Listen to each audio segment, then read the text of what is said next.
Hey everyone! I decided to do a Let's Play of Dwarf Fortress.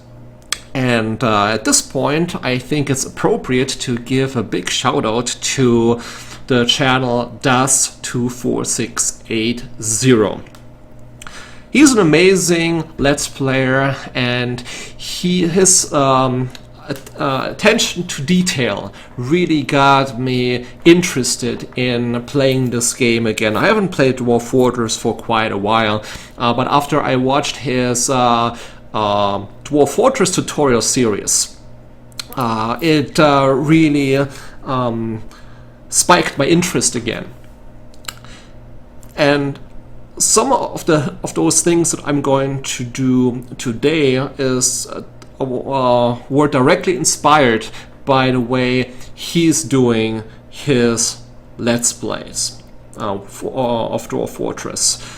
He really likes to dig into the legends and figure out stuff about the world, and then crafts his own little storyline of his dwarven civilization around that. And I really love this type of thing, especially since I'm a huge sucker for procedurally generated content. So Dwarf Fortress is like heaven. Cool. So I'm not going to use the latest version that came out I think a week ago or so. That includes taverns and temples. Since I'm very dependent on dwarf therapist, and I just love the lazy noob pack. So I will give it some time until the third-party tools and the mods catch up, and we can dive into the 42 version when the lazy noob pack is ready. But they're making great progress already, so I'm following some of those guys on the forums, and I'm positive that at some point we can enjoy the lazy noob pack functionality for 42. Cool. So I've created a new world. The world is called Tadnixa, the Enchanted Dimension, and our world is currently 500 years old. And let's take a look. Let's take a brief overview of the political landscape of this world. So, and I want to focus mostly on this little region here, because I believe that region gives a lot of material to craft our own narrative for the fortress that I'm going to create. So just a short overview, and we can go into more details if you guys want. So just let me know in the comment section if you want me to craft my little narrative about all of the other regions in the world. But just as a short summary, so this this part of the world here is dominated by elves, and based on what I've read in the legends, one of those civilizations, I believe it might be the Umbrella Lake or the Dipped Glimmer. One of those elven civilizations is very aggressive, and they destroyed a couple of civilizations that settled in the proximity. So those guys were just ruthless. So of the 6 dwarven civilizations, only 3 survived, and we pretty much have like 3 larger empires of dwarves in this world. The one in the north is the Portentous Busts. And then we have the Hopeful Rims and the Wealthy Bodis. So yeah, so they basically occupy the north, the middle, and the south. So then here it is pretty much uncharted territory. I don't really know why nobody has dared to settle in this area.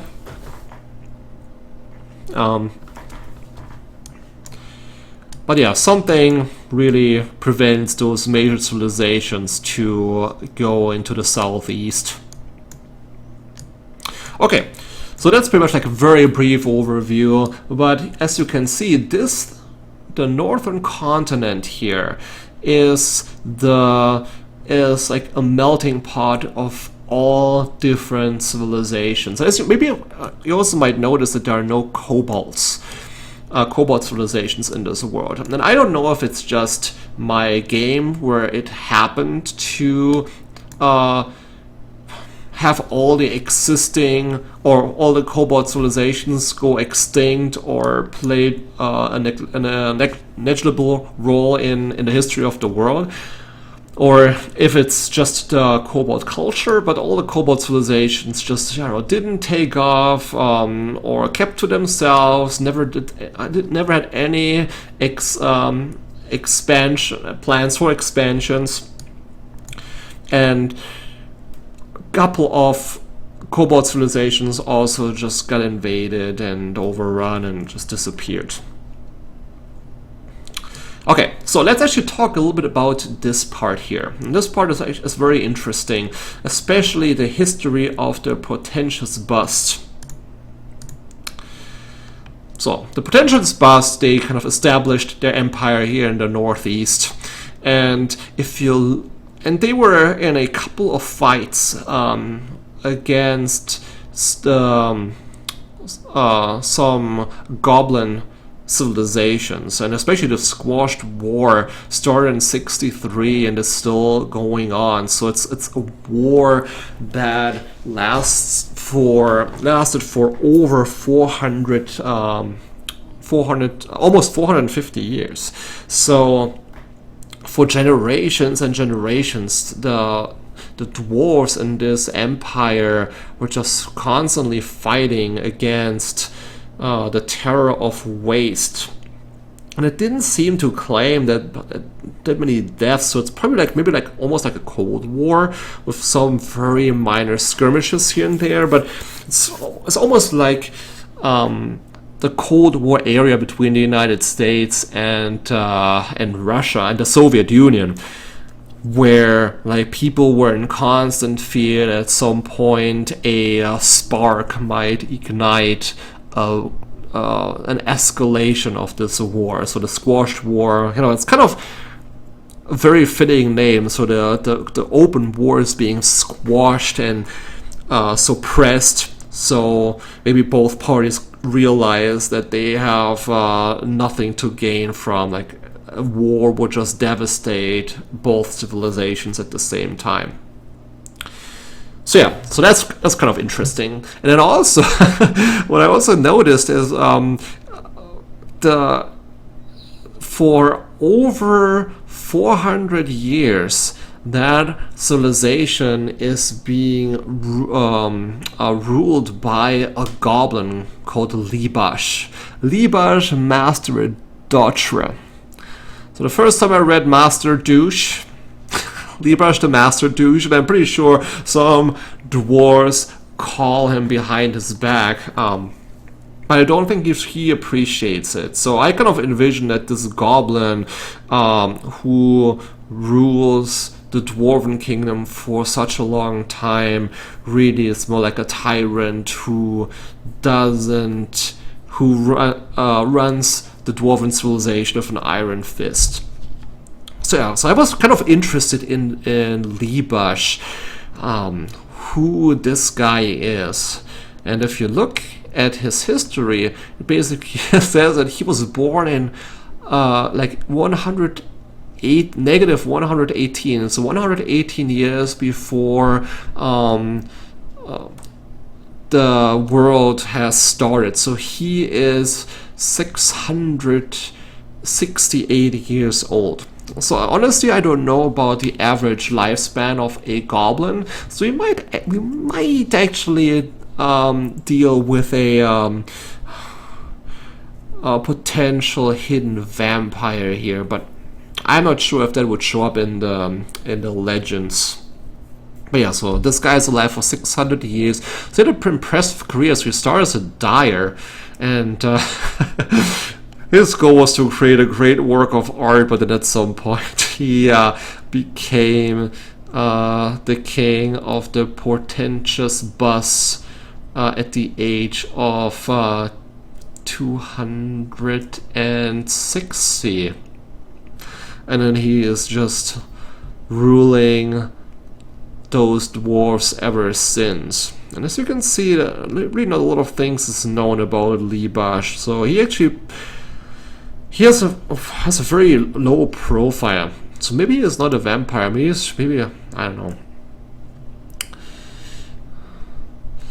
Maybe he just found the elixir of immortality, and that pretty much allowed him to stay in power for so long.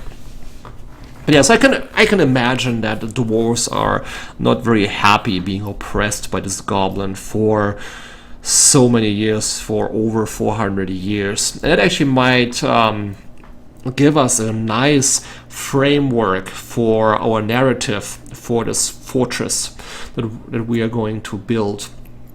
So a couple of rebels just decided they just can't take it anymore, being ruled by this Libash guy, and they want to restore the long forgotten pride of the portentous bust. So they decided to leave and start their own thing and maybe help the dwarven civilization to get rid of this tyrant. So that could be our little narrative for a fortress that we'll put like in the proximity of this civilization. So maybe somewhere in this area here. Or maybe even like a little bit secluded in this elven forest. But yes, we'll place our fortress somewhere where it actually makes sense. So in very close proximity. Maybe even like in this area here, we can help to protect the busts from an onslaught of the terror of waste or the wicked cruelty. So yeah, that might be an interesting framework. And so it's now 12 minutes, and I think it's I'm going to load up the game and start embarking, and we can see each other on the next video. Well, thanks guys for watching, and strike the earth!